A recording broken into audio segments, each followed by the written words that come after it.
Donc, je vous laisse quelques temps pour regarder le message ici d'un policier du SPVM retraité qui me mentionne de continuer mon combat, qui me félicite, qui a essayé, lui, de se battre à l'époque.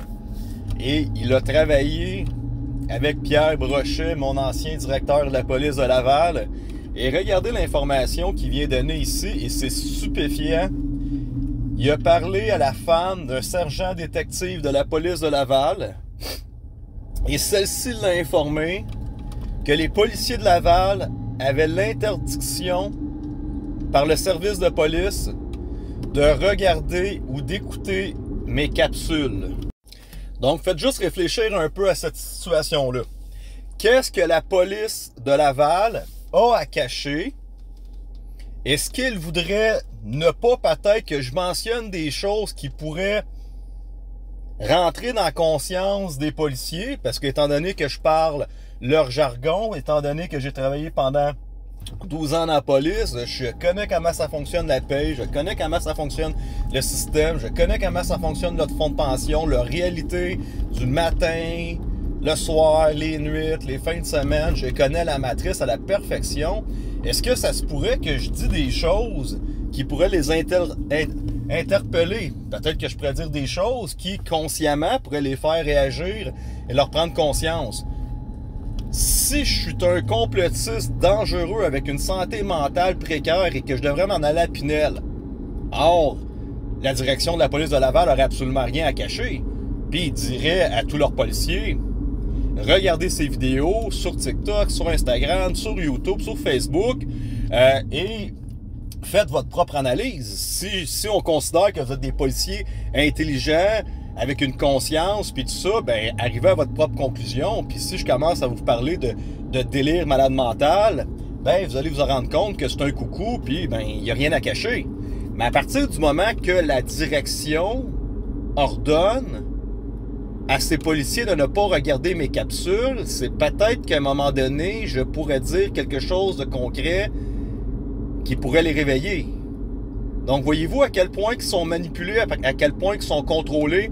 Et là, il y a des gens qui me répondent, « Ouais, ben moi c'est ma vie privée, je vais regarder tes vidéos pareil, puis ça me donnerait la réponse de devoir aller te regarder, puis tout ça. » Je vais t'expliquer comment ça fonctionne dans la police, OK? C'est la matrice. C'est tous des gens qui veulent bien faire, OK? Fait que quand ils sont rentrés au cégep, ils sont tous pareils. Ils aiment ça mettre leur petit chandail technique policière parce qu'ils font partie de la gang. Eux, ils font pas d'excès de vitesse. Ça, c'est quand t'es jeune, là. Quand t'es jeune, quand t'es au cégep, t'es un wannabe police.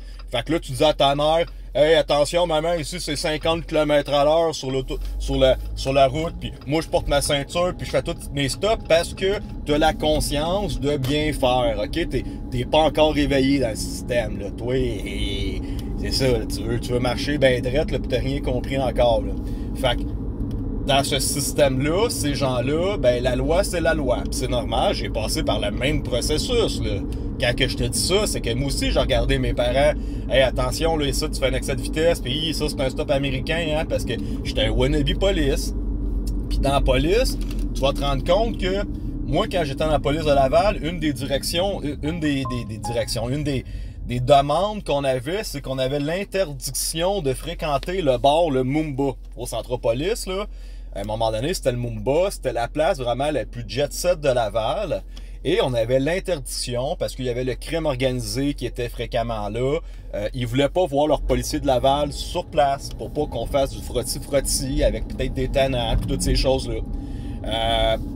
Donc, tu comprends que moi, à un moment donné, à l'âge de 26 ans, quand j'étais célibataire, quand j'étais avec mon partner, ben les jeux du soir, le filet mignon à 10$, puis le jeu du soir, c'était la meilleure soirée. Ben, tous les jeux du soir que moi et mon partner, on ne travaillait pas, parce que là, à un moment donné, tu comprends que l'horaire, il y a une semaine, tu fais des nuits, il y a une semaine que tu fais des soirs, tu sais, fait que là, Mais le jeu du soir, du mois, qu'on travaillait pas, filet mignon à 10$, on s'en allait au Mumba, parce qu'il y avait des belles filles, on mangeait un crise de filet mignon pour 10$, puis on passait une belle soirée au bar. Mais ça, c'est pas tous les policiers qui étaient game de faire ça. On était une petite clique de policiers rebelles, bad boys, métrosexuel, hein, on chill, on aimait ça, bien paraître, puis aller au Mumba. Fac, on était prêts à prendre le risque d'y aller, mais quand il y avait un char de police d'une autre équipe qui travaillait, parce que tu comprends-tu, je suis policier à Laval, je connais les autres policiers, ben s'il y avait un char de police de Laval en avant, il fallait que je sorte, j'allais sortir par en arrière. Si à un moment donné, la police de Laval, pendant que j'étais policier à Laval avec mes amis policiers de Laval sur place, là, si la police de Laval rentrait dans le bar pour faire une petite tournée ou quoi que ce soit, ben on se déplaçait juste pour être sûr certain qu'ils nous aient pas vus sur place. Fait qu'on était des petits rebelles. On s'entend, la conséquence, arrêter de claquer ses doigts, on arrêtait aux affaires internes, toute la petite patente. Mais on était quand même un petit peu plus olé que les autres.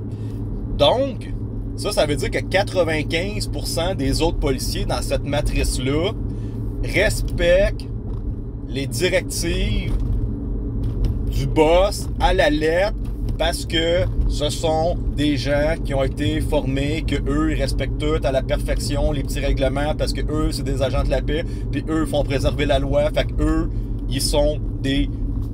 La grosse majorité, c'est pas tous des winner dans la police, là, tu sais, il faut comprendre qu'il y a comme...